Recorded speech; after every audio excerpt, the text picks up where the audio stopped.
Student, मैं आपकी teacher प्रेरणा सक्सेना। आज हम कक्षा 5 EVS यानी पर्यावरण अध्ययन का पहला अध्याय पढ़ेंगे। मैं आपको समझाऊंगी और आप लोग अपनी नोटबुक निकाल के उसको मेरे साथ साथ में पढ़ना शुरू कीजिए, ठीक है ना। तो अपन पहले पेज पर चलते हैं।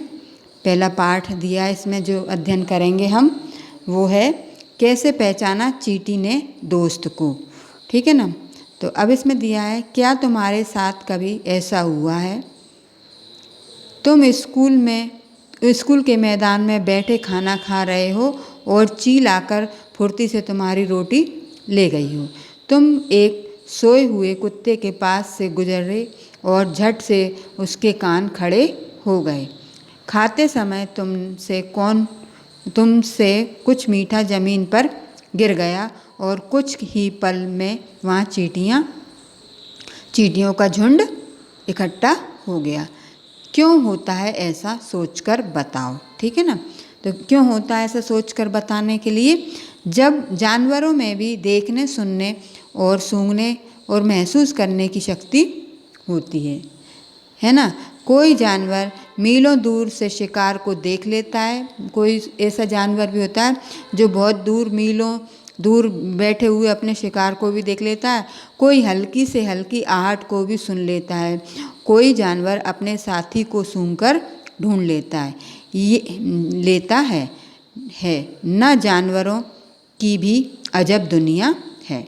अगले पेज पर आते हैं। जैसे कि पता चला आपको, जानवरों में भी देखने, सूंघने, सुनने और महसूस करने की शक्ति होती है। इस पेज में अपन को ये बताया।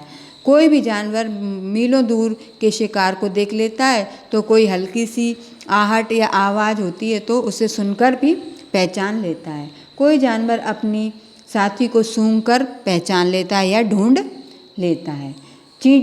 इसी तरह क्या होता है कि चींटी जो होती हैं, चलते समय ज़मीन पर कुछ ऐसी चीज़ छोड़ती हैं जिसे सूंघकर पीछे आने वाली चींटियों को रास्ता मिल जाता है, ठीक है ना। अगले पेज पर चलते हैं अपन। कैसे पहचाना साथी को।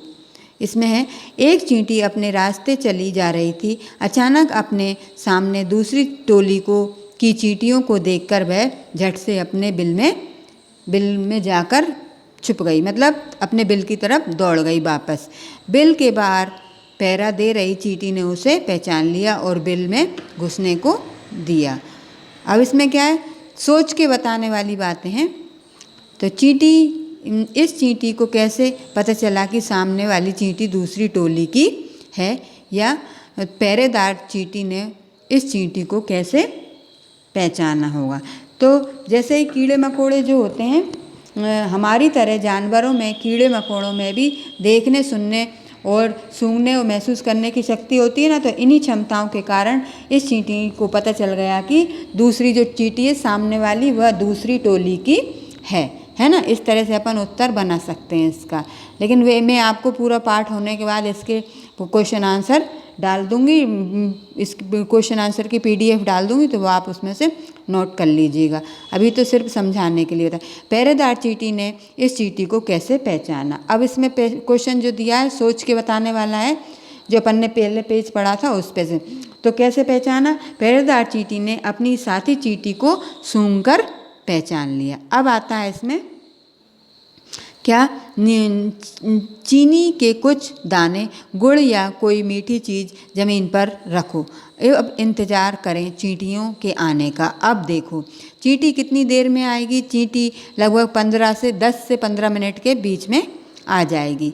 क्या सबने पहले एक चींटी आई, सबसे पहले एक चींटी आई या सारा झुंड इकट्ठा आया। तो सबसे पहले एक चींटी आई, ठीक है। चींटियाँ खाने की चीज़ का क्या करती हैं, अपने भोजन के लिए इकट्ठा करती हैं। खाने की चीज़ का क्या करती हैं, वे अपने भोजन के लिए इकट्ठा करती हैं।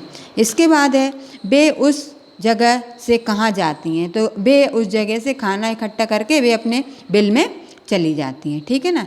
अब नेक्स्ट पेज पर आते हैं। अब ध्यान से, बिना किसी चींटी को नुकसान पहुंचाए, उस कतार के बीच में पेंसिल से कुछ देर चींटियों का रास्ता रोकेंगे। जैसे चींटियाँ अपने घर में आती हैं तो अपन ध्यान से देखते हुए उन चींटियों का रास्ता पेंसिल से रोकते हैं। तो देखो अब चींटियाँ कैसे चलती हैं। चींटियाँ क्या होता है, जैसे अपन पेंसिल रख देते हैं या कोई लकड़ी या पतली सी डंडी स्टिक रख देते हैं, तो वो पेंसिल द्वारा रास्ता रोकने पर चींटियाँ पेंसिल पर या स्टिक पर या डंडी पर चढ़ जाती हैं और फिर से अपनी कतार में चली जाती हैं। ठीक है ना। बहुत साल पहले एक वैज्ञानिक ने इसी तरह से कई प्रयोग किए थे। वे इस नतीजे पर पहुँचे कि चींटियाँ चलते समय ज़मीन पर कुछ ऐसा छोड़ती हैं जिसे सूंघकर पीछे आने वाली चींटियों को रास्ता मिल जाता है। वे अपना रास्ता पहचान लेती हैं कि अब हमें इसी रास्ते पर जाना है। क्या अब बता सकते हो, जब तुमने पेंसिल से चींटियों का रास्ता रोका तब उसने कैसा व्यवहार किया होगा, उसके व्यवहार का क्या कारण होगा। तो जब उसने अपन ने चींटियों का रास्ता रोका तो उसका कैसा व्यवहार था, इसके बारे में भी अपन जान सकते हैं इससे। कुछ नर कीड़े मकोड़े अपनी मादा कीड़ों की गंध से उनकी पहचान कर लेते हैं। ठीक है ना। इसके बाद क्या तुम कभी मच्छरों से परेशान हुए। हाँ, तो अपन मच्छर काटते तो अपन परेशान नहीं होते हैं। तो उसी तरह से क्या, हाँ, हम मच्छरों से परेशान हुए हैं। सोचो इन्हें कैसे पता चलता होगा कि तुम कहाँ पर हो। अपन कैसे पहचानते हैं कि अपन यहाँ पर हैं, तो वो अपने पीछे आ जाते हैं। कौन? मच्छर।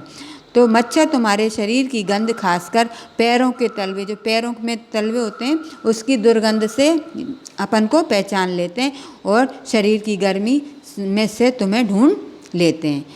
मैं रेशम का कीड़ा हूँ। मैं अपनी मादा को उसकी गंध से कई किलोमीटर दूर से ही पहचान लेता हूँ। अब इस पे आता है वृक्ष। क्या तुमने कभी किसी कुत्ते को इधर उधर सूंघते हुए देखा है? सोचो कुत्ता क्या सूंघता होगा। सड़कों पर कुत्तों को अपनी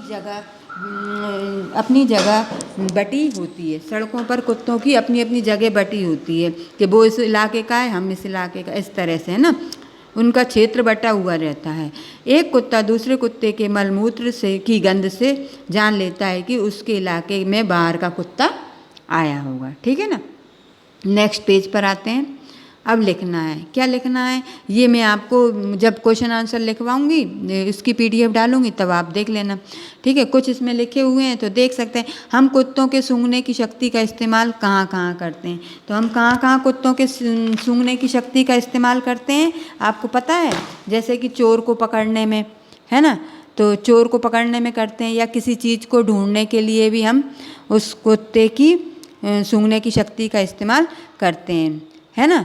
अपराधियों को पकड़ने के लिए, लूट या चोरी का सामान ढूंढने के लिए, बम आदि को ढूंढने के लिए हम कुत्ते के सूंघने की शक्ति का इस्तेमाल करते हैं या उसको प्रयोग में लाते हैं। किसको? कुत्ते को।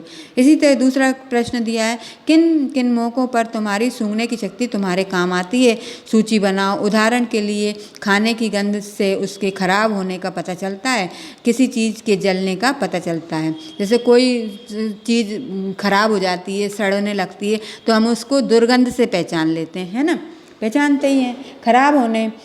खराब खाने की तथा किसी चीज़ के जलने की गंध के अलावा अच्छे खाने की पहचान और अच्छे इत्र, साबुन आदि को चुनने के लिए, पसीने आदि के खराब हो रहे कपड़ों को पहचानने के लिए, किसी चीज़ के सड़ने की स्थिति में, पके हुए फलों को पहचानने में आदि में हम सूंघने की शक्ति का इस्तेमाल करते हैं। ठीक है ना। अब अगला जो दिया है पॉइंट, तुम बिना देखे इन जानवरों को उनकी गंध से पहचान सकते हो, उनके नाम लिखो। हाँ, हम कुछ जानवरों की उनकी गंध से पहचान सकते हैं। वे होते हैं कुत्ता, बिल्ली, गाय, है ना, बकरी आदि। ठीक है ना। इनको हम उनकी बिना देखे ही पहचान लेते हैं कि ये जानवर है। किन्हीं 5 ऐसी चीज़ों के नाम बताओ जिनकी गंध तुम्हें अच्छी लगती है, और किन्हीं 5 ऐसी चीज़ों के नाम बताओ जिनकी दुर्गंध तुम्हें अच्छी नहीं लगती, मतलब बदबू आती है। तो जिसकी अच्छी लगती है वो हमने इसमें लिख दी। अगरबत्ती और इत्र होता है ना, सेंट जिसे कहते हैं। और क्या होता है, खाने का सामान, फूलों की, और ये सब क्या होती है, हमें अच्छी लगती है। और जो दुर्गंध होती है, जो गंदी लगती है, जिससे हमें बदबू सी आती है, तो वो क्या कहलाती है? नालियों का पानी, गटर का पानी, सड़ी गली चीज़ें, या बदबूदार खाना। है ना, और मलमूत्र, इनकी दुर्गंध हमें अच्छी नहीं लगती, ठीक है ना। क्या तुम्हारे सभी साथियों के उत्तर एक से हैं? अब अपन जैसे बहुत सारे कक्षा में बैठ रहे थे तो सब अपनी अपनी राय देते हैं, तो एक से नहीं होते, किसी का कुछ उत्तर होता है, किसी का कुछ उत्तर होता है, ठीक है ना। नेक्स्ट पेज पर आते हैं, चर्चा करनी है अब हमें किस चीज़ की। क्या तुम्हें अपने घर के लोगों के कपड़ों से गंध आती है? किसके? आप अपन जब बहुत दूर से आते हैं तो अपने कपड़ों में से गंध दुर्गंध आने लगती है ना, तो वो आती है, तो वो क्या अपने अपने भी में से भी आती है, किसकी? क्या जो परिवार के सदस्य हैं उनके में से भी आती है, ठीक है ना। हाँ, हमें अपने घर के लोगों के कपड़ों में से भी दुर्गंध आती है, तो हम उसको क्या करते हैं, उतरवा देते हैं, फिर धुलवा लेते हैं, ठीक है ना। कभी किसी भीड़ से भरी जगह जैसे मेले में, बस में, ट्रेन आदि में तुम्हें गंध का एहसास हुआ है? बताओ कैसा। हाँ, जैसे मेले में जाते हैं तो गंध आती है ना। बसों में जाते हैं तो कोई बीड़ी सिगरेट पीता है, मरे हुए जानवर रास्तों पर पड़े रहते हैं, उनकी दुर्गंध आती है। ऐसे ही ट्रेनों में भी होता है ना, तो हमें बहुत बेकार सा लगता है। ऐसा क्यों? अगला है, आज रजनी को ज़रूरी काम से कहीं जाना पड़ा।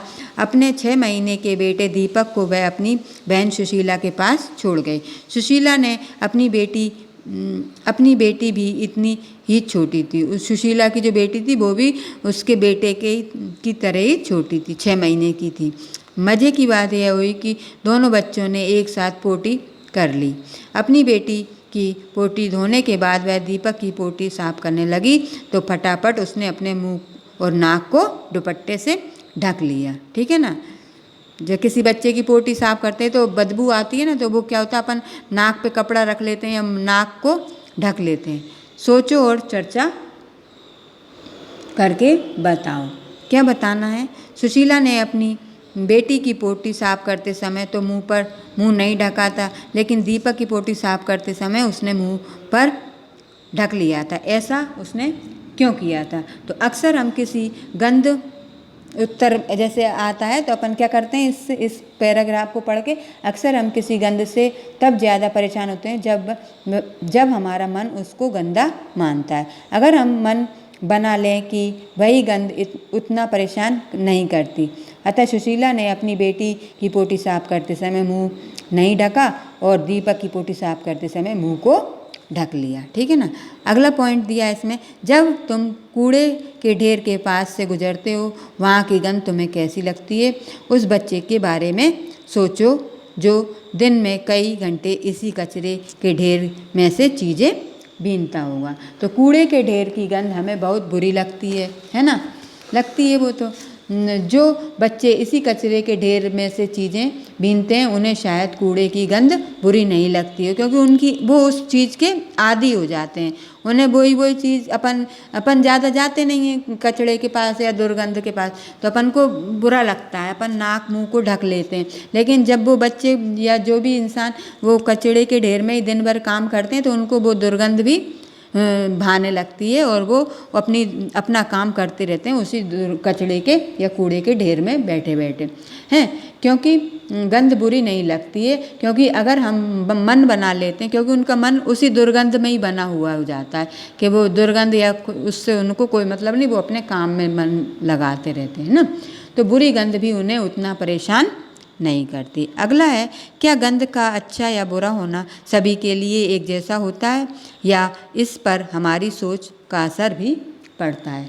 किसी भी गंध का अच्छा या बुरा होना सभी के लिए एक जैसा नहीं होता, ठीक है ना।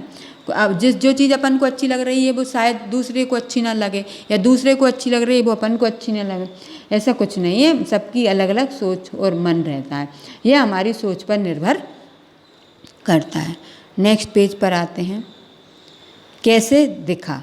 अब किसी ऐसे पक्षी का नाम लिखो जिसकी आंखें सामने की तरफ होती हैं। तो वो सामने जो आंखें होती हैं वो किसकी होती हैं? उल्लू की, ठीक है ना। तो अपन इसमें उल्लू भर सकते हैं, लिख सकते हैं, है ना। ऐसे कुछ पक्षियों के नाम लिखो जिनकी आंखें सिर के ऊपर तरफ होती हैं और इन पक्षियों की आंखों का आकार उनके सिर की तुलना में कैसा होता है? तो कौआ, कबूतर, तोता, गौरैया, चील आदि की आंखें सिर के दोनों तरफ होती हैं। इन पक्षियों की आंखों का आकार उनके सिर के समान ही गोलाकार होता है। ठीक है, ज़्यादातर पक्षियों की आंखें उनके सिर के दोनों तरफ ही होती हैं। अपन देखते हैं ना, अपने घर में भी आते हैं कई पक्षी, ऊपर छत पे आते हैं तो देखते हैं, तो सबकी आंखें कैसी होती हैं, सिर के दोनों तरफ होती हैं। सभी पक्षी एक ही समय में दो अलग अलग चीज़ों को नज़र डाल सकते हैं। जब ये बिल्कुल सामने देखते हैं तब इनकी दोनों आंखें एक ही चीज़ पर होती हैं। ठीक है ना, जब ये देखते हैं तो इनकी आंखें एक ही चीज़ पर होती हैं, दोनों चीज़ सामने जब देखते हैं तो। ठीक है, तुमने देखा होगा कि कई पक्षी अपनी गर्दन बहुत ज़्यादा हिलाते हैं। जानते हो क्यों? ज़्यादातर पक्षियों की आंखों की पुतली घूम नहीं सकती है, वे अपनी गर्दन घुमाकर ही आसपास देखते हैं। ठीक है ना, तुम भी अलग अलग तरीक़ों से देखो। तुम अपनी दाईं आंख बंद करो और हाथ से ढको, या हाथ से ढक लो या बंद कर लो। उसी समय तुम्हारा साथी तुम्हारे बिल्कुल दाईं तरफ थोड़ी दूर पर खड़ा होकर कुछ एक्शन करे, है ना। तो अपन कैसे एक्शन क्या देखेंगे कि क्या तुम बिना गर्दन घुमाए अपने साथी के एक्शन को देख सकते हो? नहीं। हम जब तक एक आंख बंद कर लेंगे और फिर हमारे दाईं तरफ खड़ा होगा हमारा साथी और वो क्या कर रहा है, तो हम जब तक नहीं देख सकते जब तक कि हम गर्दन को नहीं घुमा सकते। ठीक है ना।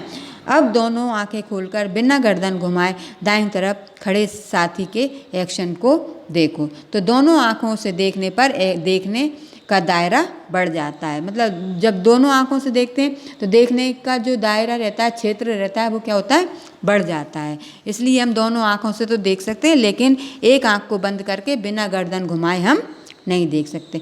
दोनों तरीकों से देखने पर क्या अंतर दिखाई पड़ता है? दोनों आंखों से देखने पर देखने का दायरा बढ़ जाता है। ठीक है ना। अब आते हैं अपन नेक्स्ट पेज पर। अब गेंद या छोटा सिक्का उछालकर पकड़ने का खेल खेलो। एक बार दोनों आंखें खोलकर और एक बार एक आंख बंद करके, एक आंख बंद करके और एक बार दोनों आंखें बंद करके।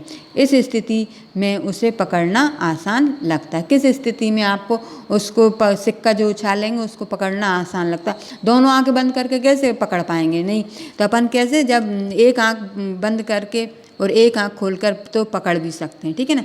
सोचो अगर पक्षियों की तरह तुम्हारी आंखें तुम्हारे कान की जगह होती तो कैसा होता? तुम ऐसे क्या क्या काम कर पाते जो अभी नहीं कर पाते हो? ठीक है ना। तो हम अपनी दाईं और बाईं ओर की सारी चीज़ें को अच्छी तरह से देख पाते हैं। ठीक है ना। इसके बाद आते हैं, चील, बाज और गिद्ध जैसे पक्षी हमें 4 गुना ज़्यादा दूर से देख पाते हैं। जो चीज़ हमें 2 मीटर की दूरी से दिखाई पड़ती है, वही चीज़ ये पक्षी 8 मीटर की हमसे ज़्यादा 4 गुना ज़्यादा, है ना, मीटर की दूरी से देख पाते हैं। कौन कौन से जानवर? चील, बाज और गिद्ध हमसे 4 गुना ज़्यादा अधिक देख पाते हैं। क्या तुम सोच सकते हो कि ज़मीन पर पड़ी हुई एक रोटी किसी चील को कितनी दूर से दिखाई दे सकती है? तो चील के देखने की क्षमता बहुत अधिक होती है, इसलिए ज़मीन पर पड़ी रोटी उसे 1.5 से 2 किलोमीटर दूर से दिखाई दे जाती है। ठीक है ना। मज़ेदार बात और, जैसे हम इतने सारे रंग दिखाई देते हैं उतने रंग जानवरों को दिखाई नहीं देते। जितने रंग हम पहचान लेते हैं, दिखाई देते हैं, उतने सारे रंग जानवर नहीं देख पाते। देखो इन जानवरों को ये चित्र कैसे दिखाई देते हैं। ये जानवर हैं वो इन रंगीन चित्रों को कैसे देख पाते हैं? आमतौर पर माना जाता है कि दिन में जागने वाले जानवर कुछ रंग देख लेते हैं। जो दिन में जागते हैं वो कुछ रंगों को पहचान लेते हैं। रात में जागने वाले जानवर इन रंगों को नहीं पहचान पाते, उन्हें सिर्फ काला या सफ़ेद ही दिखाई देता है रंग में, है ना। नेक्स्ट पेज पर आते हैं। कितने तेज हैं कान? अब जिनके कान तेज होते हैं उनके बारे में, है ना। तुमने कक्षा 4 में पढ़ा है, हमें पक्षियों के कान दिखाई नहीं देते। उनके बाहरी कान छोटे छोटे छेद जैसे होते हैं जो उनके पंखों से ढके रहते हैं। कुछ जो जानवर हैं उनके हमें कान दिखाई नहीं देते, उनके जो कान होते हैं वो छोटे छोटे छेदों जैसे होते हैं जो उनके पंखों से ही ढके रहते हैं। 10 जानवरों के नाम लिखो जिनके कान दिखते हैं। अब 10 जानवर ऐसे हैं, अपन आसपास भी कितने सारे जानवर रहते हैं, उनके नाम अपन लिख सकते हैं वैसे भी, गाय, बैल, गधा, हिरण, खरगोश, भैंस, घोड़ा, कुत्ता, हाथी, बंदर, इनके हम कान देख लेते हैं, है ना, तो इनके नाम अपन ऐसे ही लिख देते हैं। ठीक है, कुछ जानवरों के नाम लिखो जिनके बाहरी कान हमारे बाहरी कानों से बड़े होते हैं, मतलब जो कान होते हैं वो हमारे कानों से बड़े होते हैं, उन जानवरों के यहाँ पर नाम बताएं।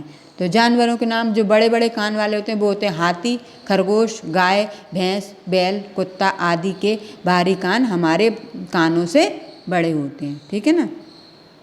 सोचना है, अब क्या सोचें हम, तुम्हें क्या लगता है क्या जानवरों के कानों के आकार और उनके सुनने की शक्ति में संबंध होता है क्या, जो सुनने की शक्ति और कानों में? तो जानवरों के कान के आकार और उनके सुनने की शक्ति में निश्चित रूप से कोई संबंध होता ही है। ठीक है ना। बड़े कान वाले जानवर अधिक ध्वनि को एकत्रित कर पाते हैं, मतलब बड़े कान वाले जो जानवर रहते हैं वो ज़्यादा सुन लेते हैं, जिसमें वे ज़्यादा और स्पष्ट सुन पाते हैं। ठीक है ना।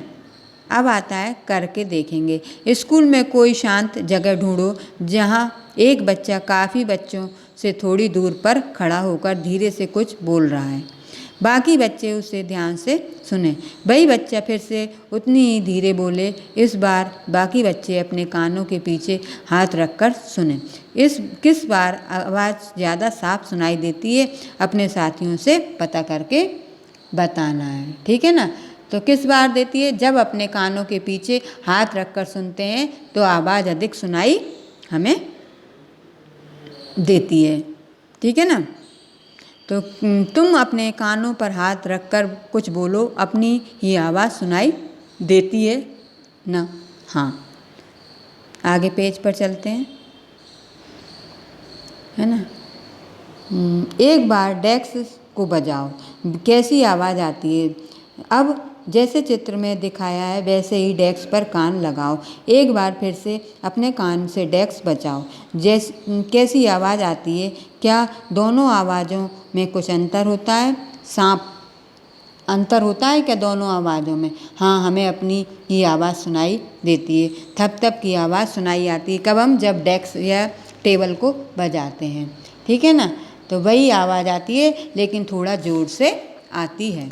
ठीक है। क्या दोनों आवाज़ों में अंतर होता है? हाँ, दोनों आवाज़ों में अंतर होता है, डेस्क की आवाज़ में और थप थप की आवाज़ में। डेस्क पर कान लगाने के बाद हमें अधिक ऊंची और स्पष्ट आवाज़ सुनाई देती है। ठीक है। आवाज़ें अलग अलग, अब अपन आवाज़ जो अलग अलग आवाज़ें होती हैं उसके बारे में जानेंगे। ठीक है ना। जंगल में ऊंचे पेड़ पर बैठा लंगूर पास आती मुसीबत जैसे शेर चीता को देखकर एक साथ एक खास आवाज़ निकालकर अपने साथियों को संदेश देता है। इस कान के लिए पक्षी के खास आवाज़ें निकालते हैं। कुछ पक्षी अलग अलग खतरों के लिए अलग अलग आवाज़ें निकालते हैं, जैसे उड़कर आने वाले दुश्मन के लिए एक तरह की आवाज़ और ज़मीन पर चलकर आने वाले के लिए दूसरी तरह की आवाज़ें। मछलियाँ खतरे की चेतावनी एक दूसरे को बिजली तरंगों से देती हैं। कुछ जानवर तूफान या भूकंप आने से कुछ समय पहले अजीब हरकतें करने लगते हैं। जो लोग जंगल में आते हैं और जानवरों के इस व्यवहार को समझते हैं, वे जान लेते हैं कि भूकंप आने वाला है या कुछ अनहोनी होने वाली है। सन 2004 दिसंबर में आए सुनामी के कुछ समय पहले जानवरों के अजीब व्यवहार और उनके द्वारा दी गई चेतावनी भरी आवाज़ों को अंडमान की एक खास आदिवासी जाति समझ गई। उन्होंने वह इलाका खाली कर दिया। इस प्रकार इस जाति के लोग सुनामी के लहर से अपनी जान को बचा सके। ठीक है। तो आज अपन पेज 9 तक ही इतना पढ़ लिया है, समझ लिया है, तो इतना ही अध्ययन करेंगे। अगली वीडियो में फिर मैं आपको पेज नंबर 10 से इस चैप्टर को समझाऊंगी और साथ ही इसके कुछ प्रश्नों के उत्तर भी लिखकर वीडियो डालूंगी। ठीक है ना। तब तक के लिए धन्यवाद। Thank you.